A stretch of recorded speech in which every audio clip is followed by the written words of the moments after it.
Ladies and gentlemen, welcome to the work session for the Sierra Vista City Council for December 7th, 2021. We'll start today with item 2A,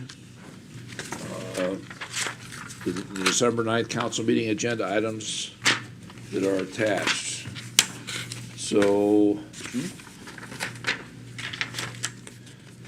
at the council meeting for 9 December, we do, of course, the roll call, the pledge, the prayer, and the acceptance of the agenda. We'll have a brief ceremony to thank the good folks at United Way for helping us out during the COVID distribution of federal funds. Then we'll have the city manager report. Chuck, do you want to hit anything on your report right now?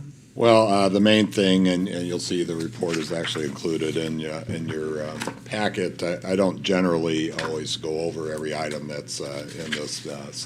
Staff gives it to me the week before, but the request for qualifications is out now in the animal control expansion project. So we're moving right along with that, and we'll start seeing progress on that early next year. There has been interest in the community, especially with the fact, and it probably bears fact, that if we do have plenty of animals available for Christmas, so if there are folks out there that are thinking about getting a friend for life, come down and see there. I think they got all kinds of specials and deals going on too.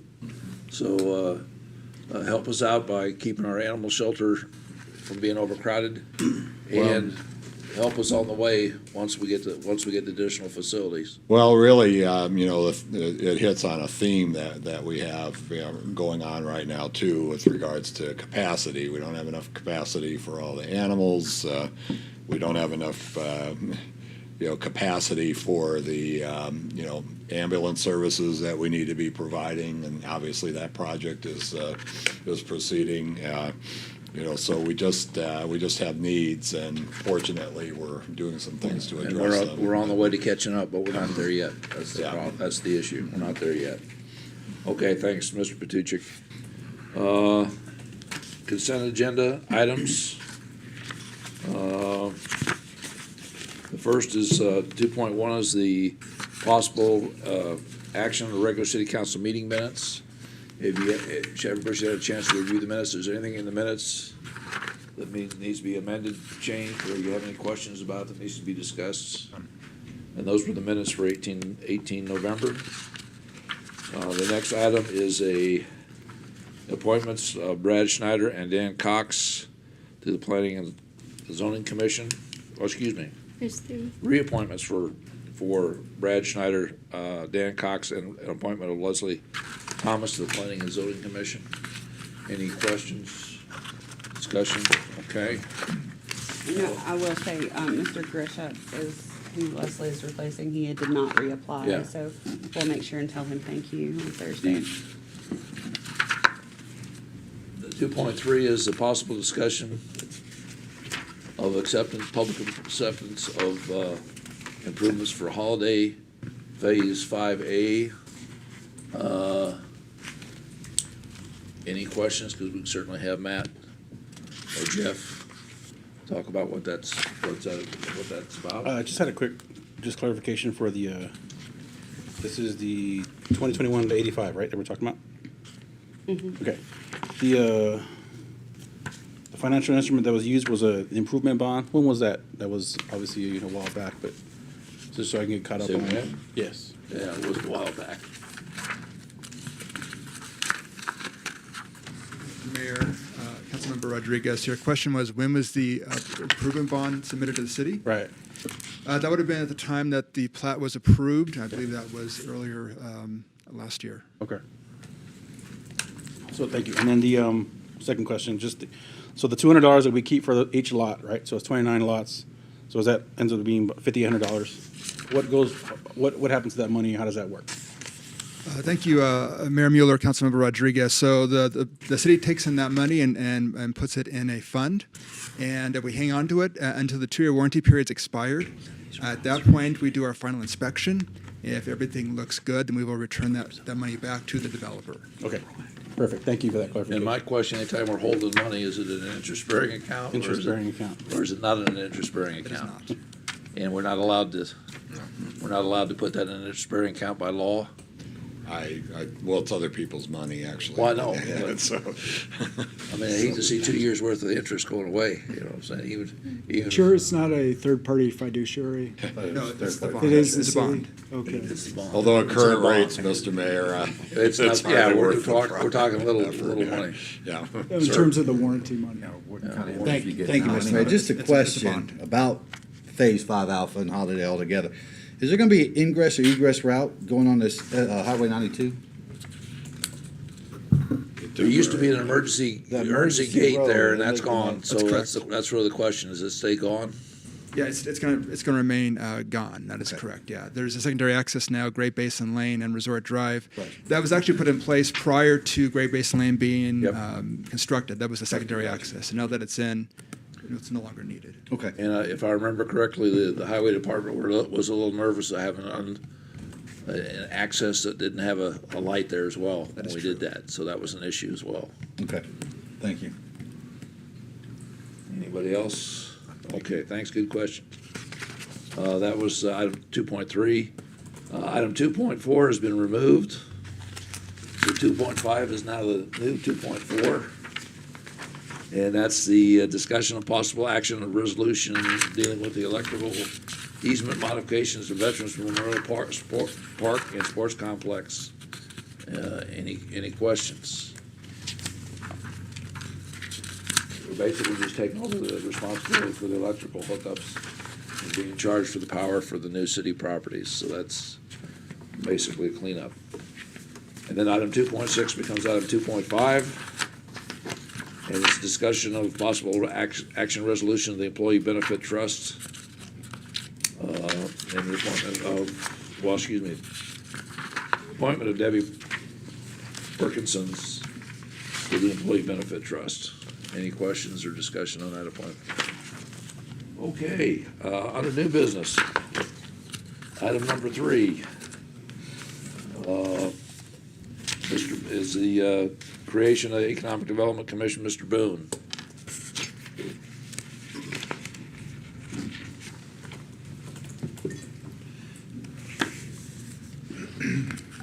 All right, Mr. Mayor and Council, one, just to make sure everybody's tracking, this proposal remains unchanged from November, so you've seen it before. I'll go through a couple quick points just for the sake of anyone that wasn't in the meeting or did not see it. So up front, in the review of our own city ordinances, there's no defined process to create an additional commission. In that case, I went back to the language within the City Administrative Directive Board and Commission Practice and Procedure Guidelines as approved by this body in Resolution 2020-35 on June 11th, 2020, and it was actually published with the amendment on June 25th. In reviewing the previous meetings, there's been several discussions.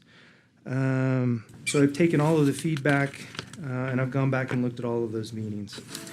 In short, this resolution does two simple things. If approved, this directs the creation of the Economic Development Commission. And two, it approves the mission statement as drafted and included in the resolution. In this case, you're leveraging your past decisions by the City Council, in this case, the resolution for 2020-035. Utilizing a non-regulatory commission leverages that previous language. And then there were some questions and comments from the previous work session. But in this case, the roles, responsibilities, membership selection terms, meetings and agendas, public law records, admin support, and budget are all covered within the admin directive, and that section was included in the memo. And additionally, I've tried to include comments from Councilmember Johnson's proposal, other discussion ideas, and other economic development commissions. With that, I'll take your questions. Questions or discussion? Sir? Well, the way this is shaked out was not within my original proposal. However, it, seeing that it's going to be a non-binding type commission, and previous discussions that have been made by councils prior to us, I believe this is the best we can get done.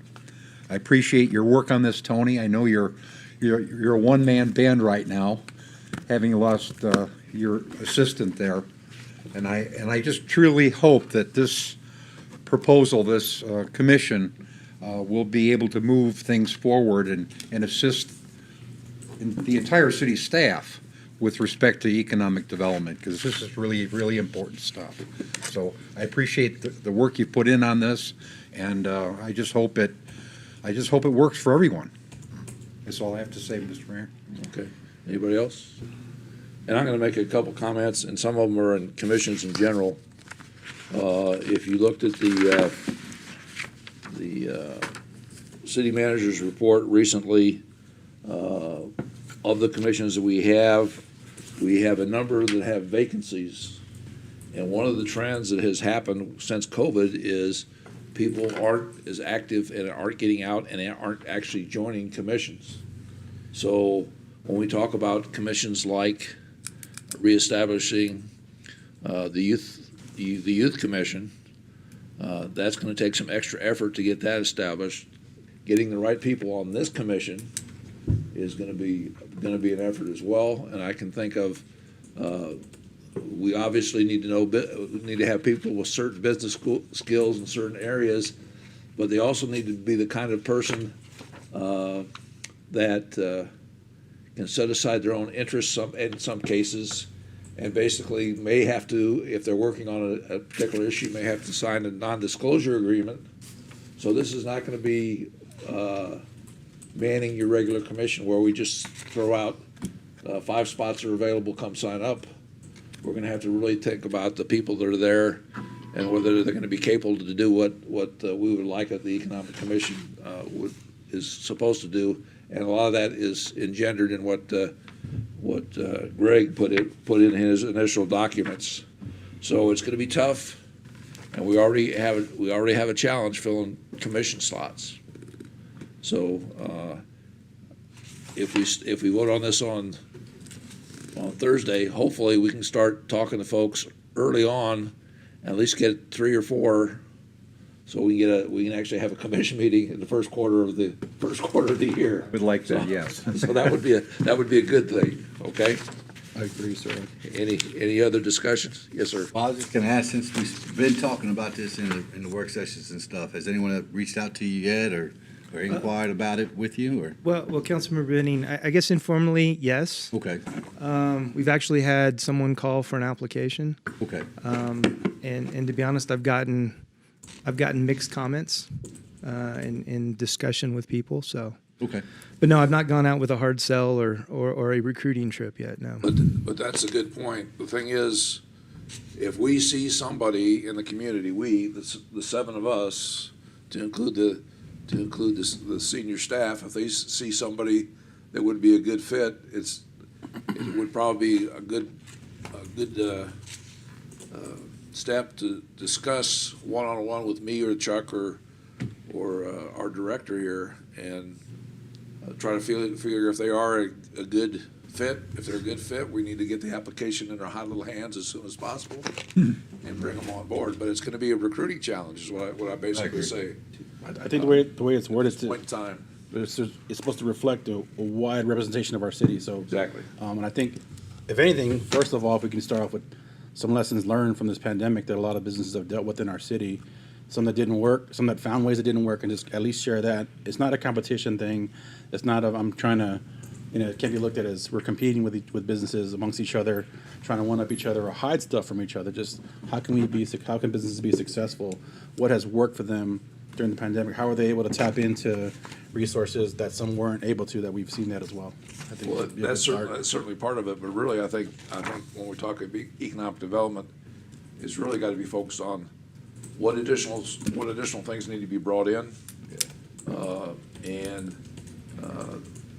in my mind, one of the first sessions they need to have once they get constituted is they need to get briefed on what the city has done so far. And the first question we got to ask after they get an understanding of what we've been doing, we need to ask, what haven't we been doing? And where are there the opportunities? The And shortfalls. in my mind, we attack those opportunities, and part about what worked in COVID, what didn't work in COVID may be part of that. Okay. Okay, so that's what I'm, that's just my thoughts, so I'm throwing that out. Anything else, Tony? Any other further questions from Mr. Boone? Thank you, Tom. Okay, thank you, guys. Thank you. All right, let's see. Now go to item 4. I thought it was. All right. Is the discussion for possible acceptance of a grant on the Arizona State non-motorized grant program. Excuse me, Ms. Flassar. Mr. Mayor, members of council, this agenda item will accept a grant from the Arizona State Parks Non-Motorized Grant Program to install a loop trail and other improvements at Garden Canyon Linear Park off of St. Andrews Drive. The project is Phase 2 of recent upgrades at the park, with Phase 1 being the installation of a trailhead parking lot approximately a year ago. That project used the same funding source through the Arizona State Parks. The planned improvements at Garden Canyon Linear Park were developed as part of a master planning effort a number of years ago, with the park eventually slated to include features such as ramadas, picnic tables, a natural playground, educational areas, and a handicapped accessible loop trail. The current grant award is $150,000 with an in-kind city match of $18,780.94. I'd be happy to answer any questions. Well, I love it when we get our state tax money back for our community. That's always a good thing. The other point I want to make on this, my understanding is that this is based on the old plan. It does not include the recent acquisition of a loop trail around the old junior high property down there. Mr. Mayor, members of council, that is correct. So eventually we'll have to hook that up, or connect that, I should say, properly. Yeah, that is correct. This is based on the former master plan. Okay, All right, so how are you doing, sir? Sorry. go ahead. I mean, so the park names, is where there's some clarification, because right now, that area is called, we're calling that Roadrunner? No. What are we calling that park right now? There's a bunch of different parcels in close proximity to each Okay. other. The Garden Canyon Linear Park is what's actually down in the wash. Okay. And then there's Roadrunner Park. Okay. And then there's the former school district site, which was recently acquired by the city and is now part of Roadrunner Park. I expect in the future there may be some sort of a renaming effort here Okay. due to the confusion which you've Right. noted. Yeah, because there's, I mean, just maybe we could, and obviously our current Parks Master Plan has a nice map and stuff like that, but maybe for this agenda item, maybe we can, some kind of map for clarification, just to say, this current, you are here, Roadrunner Park, this is the, down the ditch, down where the tree, where the kids love to ride their bikes down there and do jumps and stuff like that, and where all the bullfrogs like to hang out at night in Canada Flores and sing everybody to sleep. So just kind of a clarification, I just wanted to clarify that, that was the location. Yes, And it's on one side of the road. Or, correct. Okay. Yeah. Yeah. because the trail I know goes throughout the other side, goes all the way Yeah. up the trail. Okay. And the original concept was there would be a couple little loops in there so that they could have little, I call them nature kiosks or whatever, where we say, this is a frog pond and here's the Right. cycle of the frog, and then there's a picnic table and whatever else. And another one talking about the birds. Okay. You know, that was originally the concept, so I don't know how much money we have to be able to get that far, but we'll at least get the pass in. Right. Yeah, Okay. at $150,000 at a time, it'll take us a little while, but we're working in the right direction. Okay. Thank you. Appreciate that. Okay. Any other questions for Ms. Flassar? Thank you, Sharon, appreciate it. We now go on to item number 5. And Sharon, are you introducing this one too, at least for the discussion today? I'm going to introduce this one for the council agenda item. Okay. And before I get started on my presentation, I did want to take the opportunity real quick to introduce council to Chanel Fitch Kirkpatrick. She's the city's new external services manager. She's been on board for a few months now. Vista Transit is one of the sections that she oversees, so she will be tag teaming with me and answering any questions that come up on Vista Transit. So external means what, other than transit? Meaning airport, refuse, and wastewater, in addition to transit. Basically, those services that we provide to the public. Okay. So, Mr. Mayor, members of council, this agenda item will provide council approval of the Vista Transit Public Transit Agency Safety Plan. The safety plan is a relatively new requirement for those agencies who receive federal transit funds. The first transit safety plan was approved by council 1 year ago, and since it was a new requirement for all agencies at the time, the initial plan was developed jointly with other Arizona rural transit service providers by the Arizona Department of Transportation. Although the initial ADOT plan provided a good framework from which to build, as a shared plan, it was more general in nature and lacked details specific to each organization. For this year's annual update, Vista Transit partnered with the Sierra Vista Metropolitan Planning Organization for the necessary funding to complete a plan specific to Vista Transit. The plan was developed by consulting firm Michael Baker, and a more in-depth presentation on both the safety plan and short-range transit plan efforts will be given by the Sierra Vista MPO as part of today's work session agenda. Since the safety plan is a relatively new federal requirement, it is not expected that transit systems would be fully compliant at this point. The safety plan merely provides guidance moving forward and helps to track progress towards meeting established goals.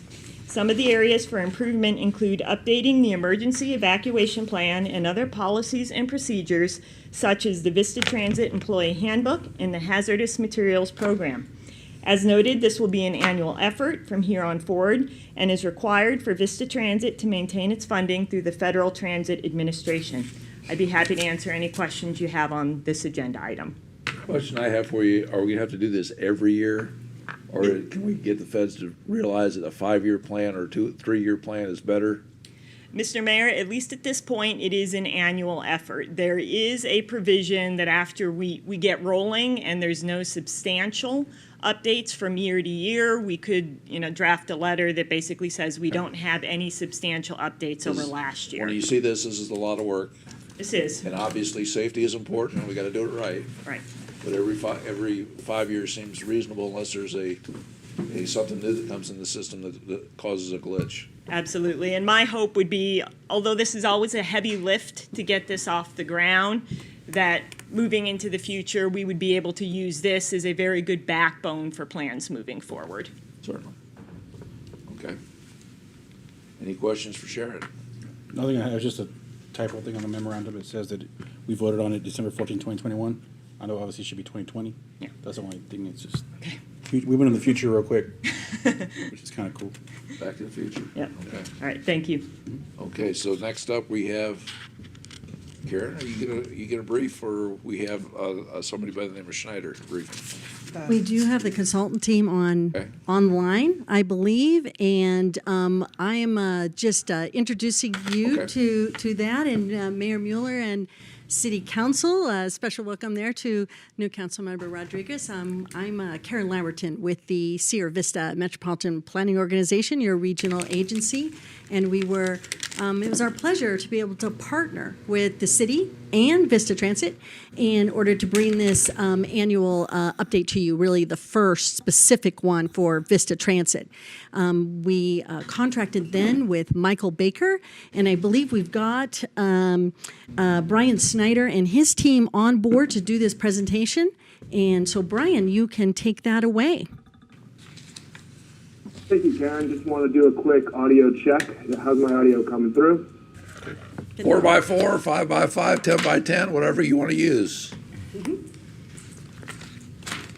I'll take that as coming in clearly. So thank you, first Mayor Mueller and the rest of the City Council. Thank you. Just want to thank you first for the opportunity to present before you. And just want to introduce myself and another member of our team first before we jump into the details about the Public Transportation Agency Safety Plan. As Karen said, my name is Brian Snyder. I'm a transportation planner with Michael Baker International out of our Phoenix, Arizona office. We've been contracted by SVMPO to work with the City of Sierra Vista and Vista Transit on the Public Transportation Agency Safety Plan update.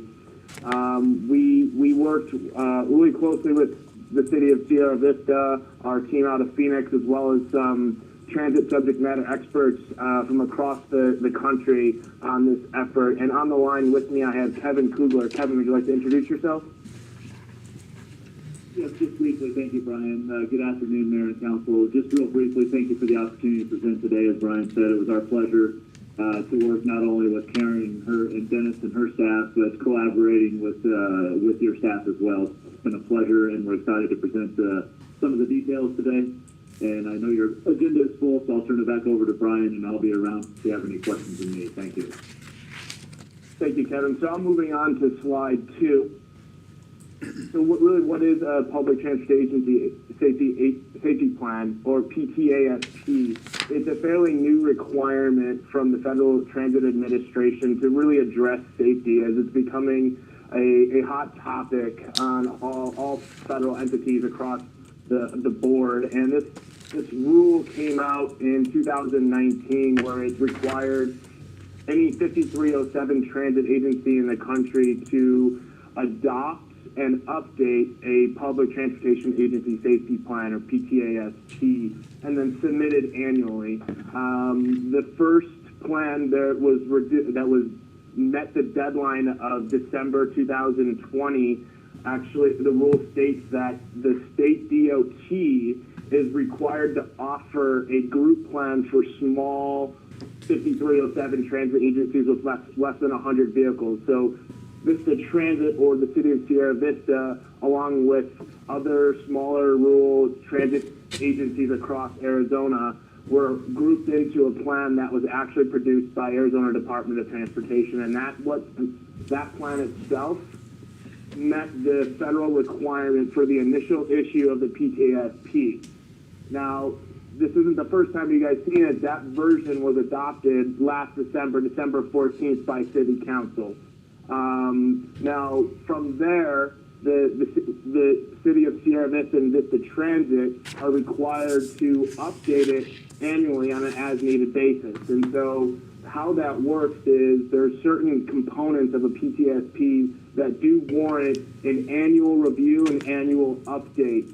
And then there's other parts, if there's a certain deficiency, which we'll get into later in the presentation, those need to be addressed and updated with all future updates as well. So moving on to slide number 3. The previous 2020 PTSP that was produced by ADOT identified 9 deficiencies for Vista Transit that needed to be addressed within this update that we're talking about today, as well as any future updates down the road. Now, it's really important that FTA, and it's really important to underscore this, that FTA wasn't expecting transit agencies to be 100% compliant with the PTSP for this first round, and quite frankly, for very few years after that. This is a learning effort, and this is a new requirement. FTA understands that, and although these are identified as deficiencies, it's just something that's flagged that needs to be addressed for future updates for PTSPs. And so the goal is, and it was kind of touched on earlier, is that these updates become less and less of an effort as more and more updates happen. So that's the MPO actually contracted us to work with Vista Transit and City of Sierra Vista to address these 9 deficiencies. And then once these are all addressed, these annual updates, again, will just be less and less effort, and less updates will have to be occurred.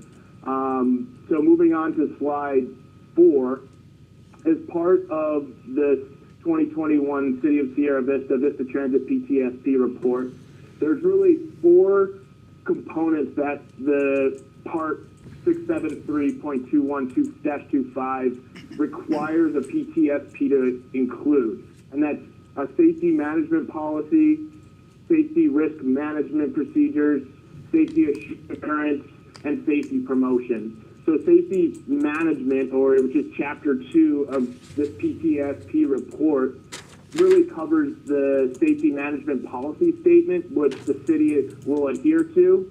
And it also talks about the purpose, the goals, and the objectives of the plan, as well as outline the management structure within the Public Works Department, as well as in Vista Transit.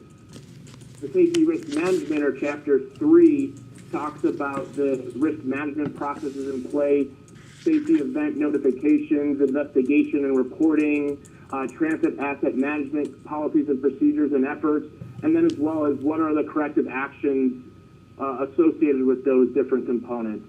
And then safety assurance, or Chapter 4 within this plan, includes items such as the performance measurements, measures and monitoring, the internal safety audit program and compliance rules, as well as the maintenance planning, inspections and audits of the different facilities and fleet and vehicles within Vista Transit, and then the procurement process as well. Safety promotion, or Chapter 5, talks about the safety communication. How is Vista Transit communicating safety throughout its agency? It touches on the drug and alcohol program, hazardous materials program, as well as compliance with local, state, and federal safety requirements. Now, within those 4 different chapters, there's 18 elements that are required to be touched on by FTA and the PTSP. And that out of those 18 elements, 7 of those were flagged for a deficiency in a previous plan. Now you're probably wondering, well, why do we start at Chapter 2? Chapter 1 is the way that we've outlined and formatted this document are just general requirements. Now, these are requirements to be included in a PTSP, but they're not necessarily relative to the safety management systems within Vista Transit. These requirements include just listing the transit agency information, including definitions and acronyms that you typically see in a plan of this nature. How is the plan implemented, and then other requirements such as emergency management program and record keeping of safety-related documentation. So that's kind of the framework and the requirements and elements within the PTSP, just to give you a little bit of a background on what's included in the PTSP. Moving on to slide 5. So noted in the 2020 PTSP, the document that was produced by ADOT, the 9 areas that were flagged for deficiencies are on the screen before you. Now, our approach to handling these flagged deficiencies was a big undertaking, and our approach really was to hold a series of work sessions similar to this, and surveys and interviews with subject matter experts relate within Vista Transit, the City of Sierra Vista, related to these different elements or requirements part of the PTSP. So the first one, and really what we found through those interviews, work sessions, and surveys is that a lot of the items that were flagged as deficient were just because there's not a policy or procedure in place. And what we found was whether the previous effort through ADOT wasn't as inclusive or maybe it was overlooked, what we actually found more times than not that the City of Sierra Vista and Vista Transit had a policy in place for most of these requirements and elements. So what we found is, for example, requirement number 7, which is the emergency management program, is that we were able to work with the Vista Transit staff and update the current PTSP to include Vista Transit's emergency and evacuation program, as well as other relative plans and policies in place that actually made that requirement compliant with FTA, not deficient. So we went through on all of these 9 deficiencies, and 8 out of the 9 we were able to make compliant with FTA just with existing policies and procedures that were in place that were either overlooked or just weren't in place at the time of the previous plan.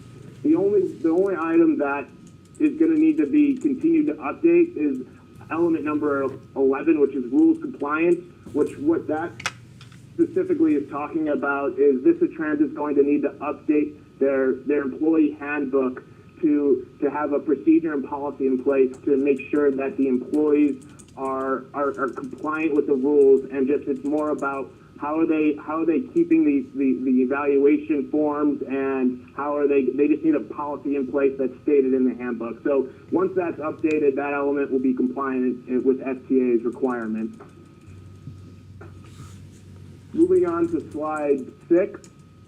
So in partnership with Sierra Vista MPO, we actually completed in separate efforts the short range transit plan as well. We were contracted by SVMPO to work with Vista Transit to produce this safety plan.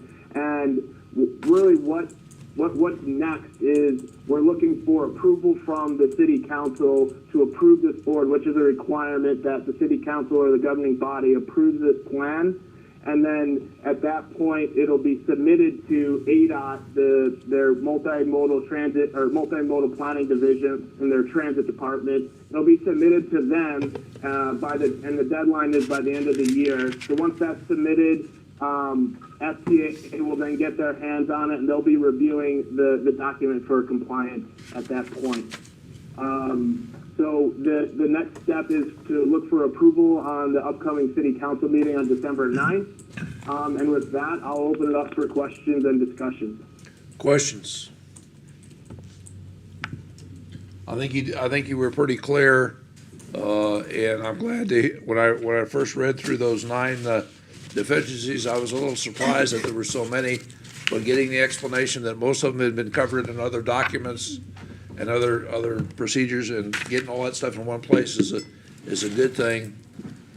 So we appreciate your efforts, and we appreciate the efforts of the staff to make sure we have a safe and operating transit system, which is obviously critical for a key portion of our community, especially during the COVID period. So, any other questions, discussion points? Thank you very much for your efforts, and thank you for calling in today. I don't know, well, I guess we'll discuss later whether we need them again on Thursday. We done on Thursday that they are gonna present the short range Okay. transit plan next. Okay, so we got the short range transit plan next? Yes, Or on the work session agenda. on the work session agenda? Second page. I thought that was the same item, I'm sorry. So we have another presentation or not? Yeah, Short range transportation plan? transit plan. Yeah, and it'll be Michael Baker Straight into again. that one, or you what? Well, Okay. Mr. Baker, are you still with us? I am. Are you gonna brief us on the short range transit plan today? I certainly am, and I'm happy to do so. Okay, Let me know when you guys have the PowerPoint in front of you. we got You it. got it. Oh, sorry. Fantastic. So this is really convenient. We were also contracted by Sierra Vista MPO in partnership with Vista Transit and the city of Sierra Vista to produce a short-range transit plan. Moving on to slide 2. Really, what is a short-range transit plan, or an SRTP? Is a planning document that generally looks and plans out transit services, operations, and fleet. And generally, it's over a 5-year period, hence the short range. So it's looking at updating the processes as well as evaluating the transit system to determine fleet needs, capital and operating costs and revenues, and then look at potential new transit services and then make recommendations to meet the current demands as well as projected demands in that short planning horizon.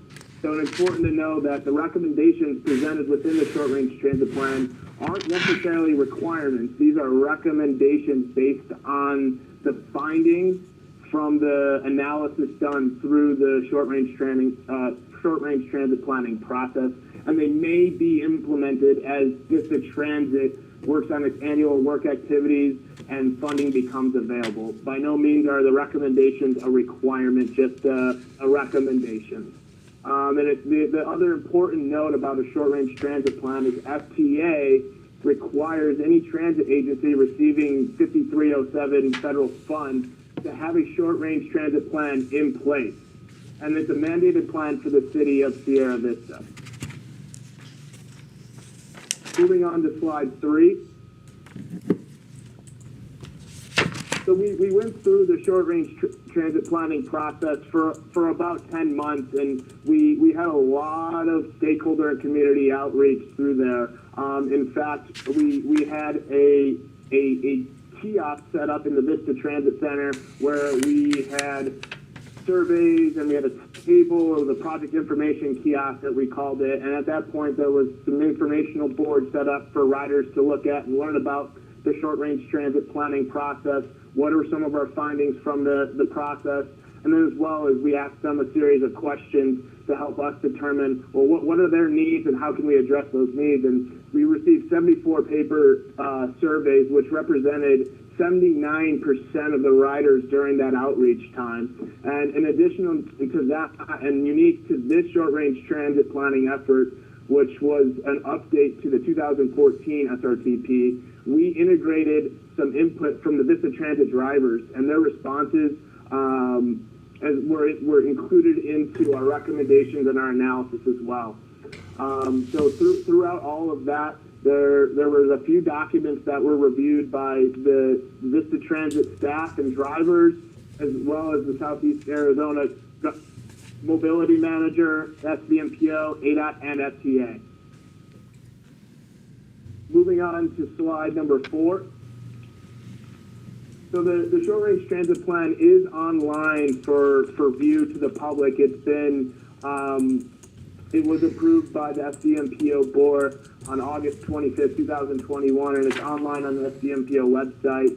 And there's these 4 really elements that are included in that SRTP report. The performance measures, which are a requirement of FTA to have performance measures on these different categories of safety, assets, and quality. And those safety performance measures are directly tied into the PTSP that we just talked about. And that includes the transit recommendations, which covers 3 different really topics, which are service recommendations, policy recommendations, and administrative recommendations. And within the plan, there's a 5-year financial plan broken out into the short-range transit plan that lays it out line item by line item, as well as identifying potential funding sources to help implement the plan. And then it's rounded out with what are the action items and how is the plan going to be implemented over the next 5 years. Moving on to slide 5.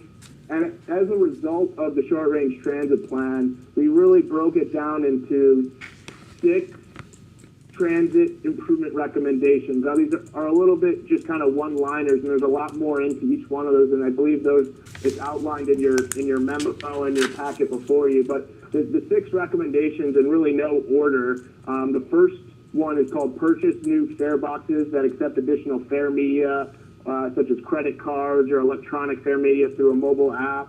So that one's actually underway. The Vista Transit's accepting information from potential contractors to do that. So that's actually already underway, which is great news to see that the plan's being implemented. The second recommendation is to increase online engagement and advertise a bus tracking application. That recommendation really just is to promote the service, as well as give potential riders, an easier way to track buses and give them a better riding experience. Third is deploy a new paratransit scheduling software. Through our analysis, we found some inefficiencies with how the paratransit was being operated. So we found a new scheduling software would be beneficial and actually would have a return on its investment after 2 years. The second would be, or the fourth would be, consider fare adjustments within the 5-year planning horizon. The short-range transit plan has a segmented mental fare increase over the next 5 years, and it's just a recommended fare structure for the city to consider over the next 5 years. And then the 5th recommendation was to expand and enhance the bus network, which really focused on expanding the service into the weekend, as well as looking for opportunities to expand into Fort Huachuca as well. And then the 6th and final recommendation was to complete the Public Transportation Agency Safety Plan update, which we just presented before you, and that's underway as well. And as I previously said, this was accepted by the Sierra Vista MPO board on August 25th, 2021. And at that point, I'll open it up for questions and discussion. Questions or discussion? Okay, well, I'm gonna say a couple things here. Let's see.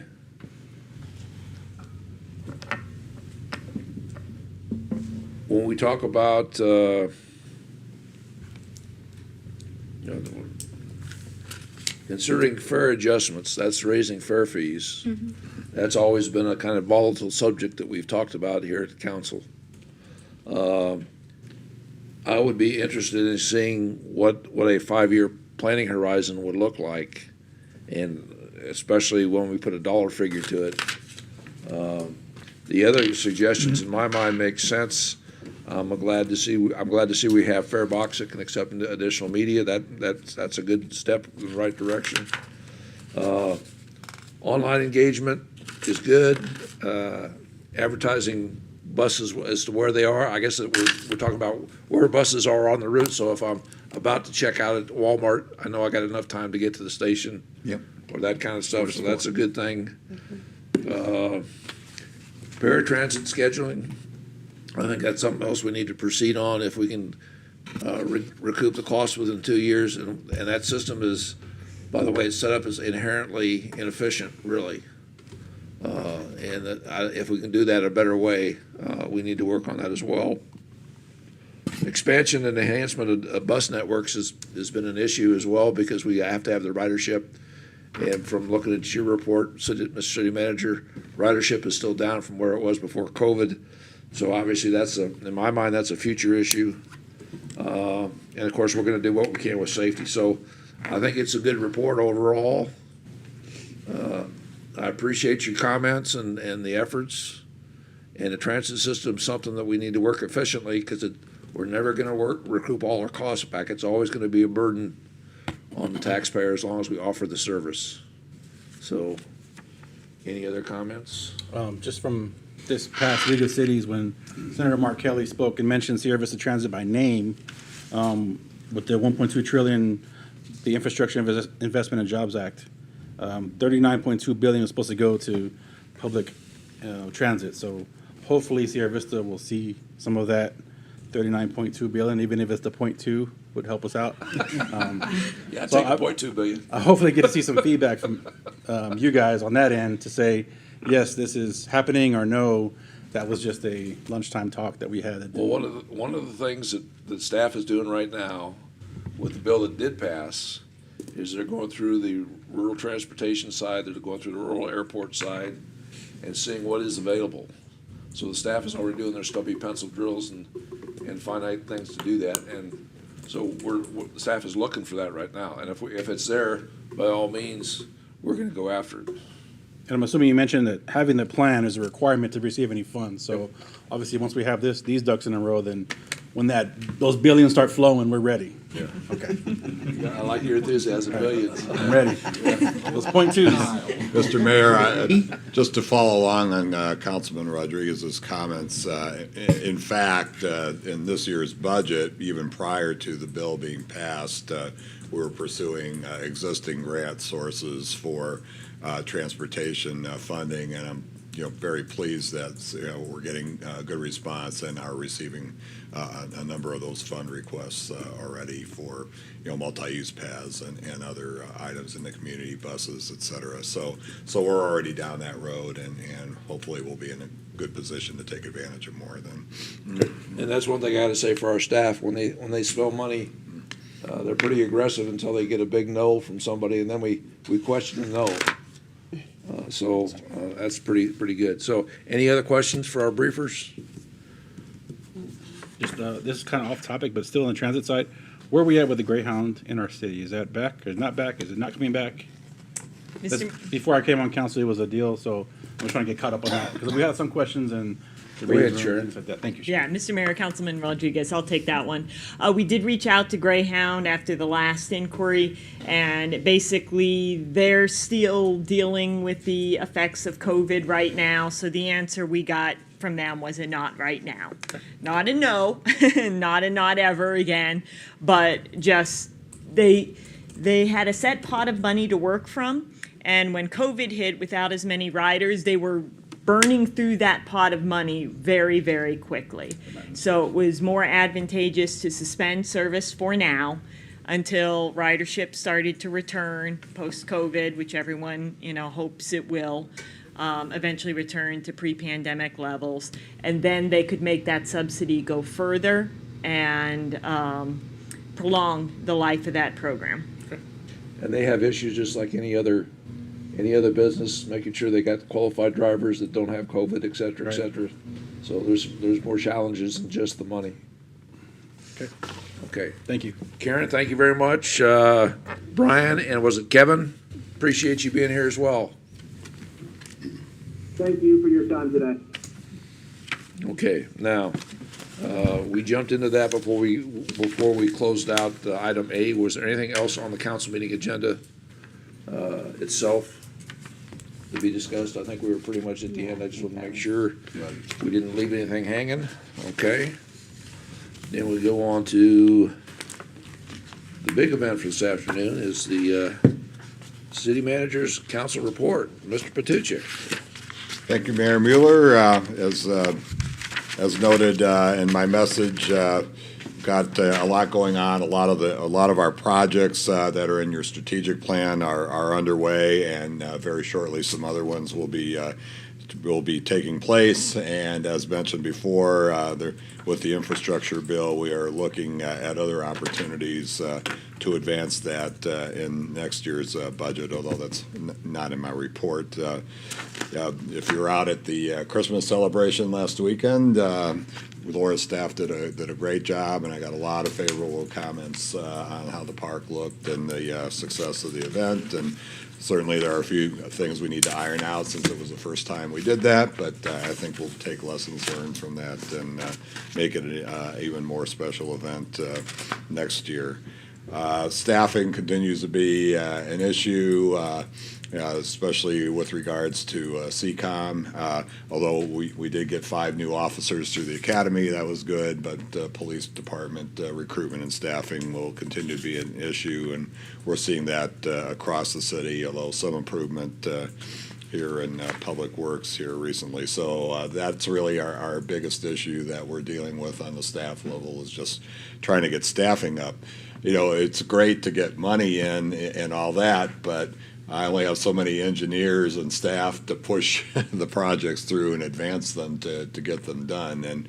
And we're competing across the state as cities and other governmental entities continue to raise the ante on salaries and those kind of things. And somehow we're going to have to figure out a way to respond to that in next year's budget. So, you know, we've got that going on as well. So overall, outside of that area and some increased COVID cases and issues, you know, at the hospital that the fire department are dealing with, you know, things are going pretty well outside of that. So happy to take any other questions with regards to the report, and obviously staff is here to answer any of your questions.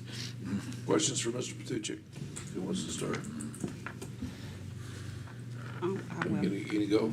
Sure. Laura, do we have a net number on Oktoberfest yet? A net number for. Yeah, I see that we have the revenue, which I'm assuming is the gross number, is 84,795. Do we know? I do, and I didn't bring it. That's okay. Can you just email it to I us? can, Thanks. yes, I can. Sorry about that. That's okay. Mayor Pro Tem. And then Chief Thrasher, of the 5, which I was really, really happy to see that we had 5 officers. Their bios are probably somewhere, I just didn't see them. Are those local? 2 of them are local. Officers, 2 of them are local, Buena graduates, and the rest came through the military. Okay, fantastic. Thank you. Yeah, I met all 5 of the young gentlemen. They all seem to be very, very good, personable folks, and as long as they can get through their initial training with the police department, I think they'll be fine officers. If it all works out, they should be off of field training by mid-March. There you go. Just Okay. in time for spring break. Anything else? What's No, this on this that's side? Go ahead. Thank you, Mr. Mayor. It's good to see Dutch Brothers is open. The lanes are like packed if you haven't drove by it. But quick question, if we know, when is Popeye's breaking ground? If we know. Mr. Mayor, Councilmember Benning, we're still working through the site plan approval process. Comments have been sent to their engineer, and we're waiting for those to be addressed. Okay. So until the permit's issued and the contractor's on site, it's hard to predict, but hopefully by middle of next year. Okay. Thank you, Mr. Mayor. Until then, you gotta go out and go to Post to get your spicy chicken.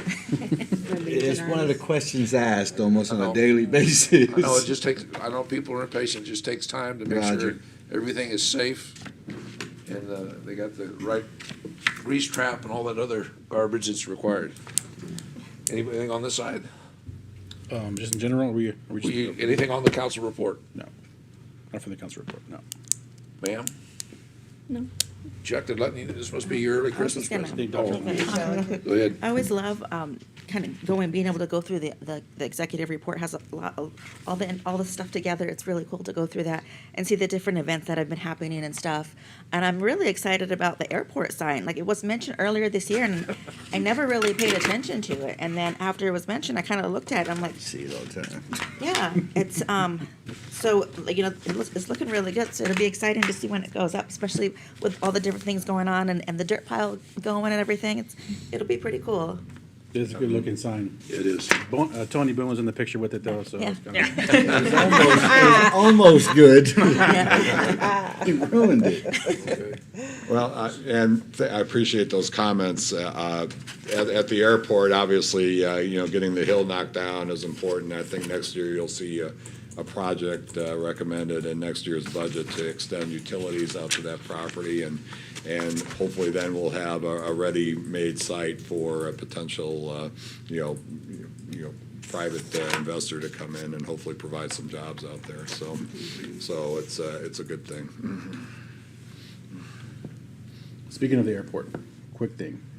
It used to be, they used to have car things down there, right? They used to be open to have like car shows on the airport at one time. You talk about the Corvette Club would use that. Right. They would do it for racing and, you know, set up pylons and that kind of thing. Somebody recently asked me what happened to that, and is that ever possible again? What, or why it stopped? Well, fire season plays a big role in the ability to do that or not. So when Forest Service is out there, generally during the summer months, we don't do that. Are they doing that in the winter still, Sharon? Right now, that has been suspended because we had the apron and taxiway repair project going on. So they were traversing across that taxiway and apron with construction materials. So we let the car clubs know we wouldn't be able to accommodate them on a temporary basis. I actually did get a call from one of the members of the car clubs last week. But now we got the dirt removal project going that's in close proximity to that apron as well. So if there's an opportunity that we can get them in there between the end of that project and the start of fire season, we'll make every effort to do that. I've told them to go ahead and submit their applications, and then if we need to do some adjustment to the dates as it gets closer, we can always do that. But if there's a way we can accommodate them, we will. Ultimately, we would be looking to relocate driving events from the airport, but prior to doing that, another suitable location has to be found. And I will say that the airport is not a long-term solution for the car clubs, because if we are successful in getting other businesses out there, it's going to make it problematic for them to continue at that site. Thank you. Okay. Anything else on this item? Okay. Then we'll go to reports of recent trips, meetings, and future meetings. I'll just let everybody know that for the Huachuca 50, they elected a new president. It's Dr. Randy Groth, and a new vice president, Dean Packard from UA South. And the other officers remain the same, so that continues to be a viable organization. And that's really the only meaningful meeting I had this last week or so. Anybody else, any comments, information they need to share? Anything on future meetings? Oh, future sir? meeting. Parks and Rec meeting tonight, 5:30. So if y'all want to stop by, it's always a good time. Okay. I'm gonna go on to future discussion items. One of the things I talked to Chuck about is we will be getting a mid-year budget sometime early in the next year. We need to really look at that and see, once we get the report from the Assistant City Manager on where we are with our strategic plan and reaching our goals, we need to consider whether there's gonna be any adjustments that we need to make as well, so that we can have a productive year next year. And revenues are ahead of projections still, knock on wood. So when we finally get to the budget for next year, start talking budget, which staff is already gonna start, at least in February, or work on their proposal, we need to look at what things we can spend additional money on to get our budget, our strategic plan more flushed out, more complete before we end that 2-year portion of the plan. So something to think about over the holidays. Any other future discussion items or council requests? Council requests, kind of future meetings. Before COVID, we were doing meet and greets during Thursdays. Farmers market? Farmers market, and I just wanted to test the waters with the rest of my fellow council members and yourself, Mr. Mayor, if we want to try to bring some of that back and do one here soon at the farmers market coming up, or what do they want to take on They're that? out there every Thursday, so if people want to do that, then we need to pick once a month. Roger. When is the day for everybody to get together, if you want to do that, as a public outreach. So, what I would suggest is discuss it amongst yourself and come up with a proposal. Okay, sounds good. And obviously, staff's gonna support that, if that's what the council wants to do. Okay. But again, we can't have a situation where we go up and set up a tent and advertise, and then all of a sudden, we don't have everybody can't cover in the morning because we had something come up, or there's something happen in the afternoon we can't cover. There's gotta be a commitment to that, so that and then we don't wanna have one council member sitting there all damn day either. I can tell you, I've had experience with that as well, so. As long as I have good snacks, I'll stay there all day. Yeah. Well, it's the farmer's market. That's the farmer's market, market, they got yeah, okay. everything. All right, so I'll give that to you to work on. Yes, sir. How's that? Sounds good. Okay. Anything else? Council requests? I should have asked the assistant city manager whether she had anything on her. That's okay, Mr. Mayor. I know we got a evaluation, executive session coming up for an evaluation. And I've asked the manager to get us the city attorney so we can get the update on any pending legal cases at the same time, so we don't, because normally we'll do one in January, one in another part of the year, we'll do it both together and get it knocked out, so. And that was moved to next Thursday, Mayor, instead of, it was supposed to be the 9th. It's now Okay. the 16th. 16th, Other okay. than that, Anything I don't else? have anything pending on my list, Okay. Mayor. All right. So, seeing nothing else before council, appreciate everybody's comments and the good work. Especially want to thank the MPO and the transit folks for being here. Meeting's adjourned.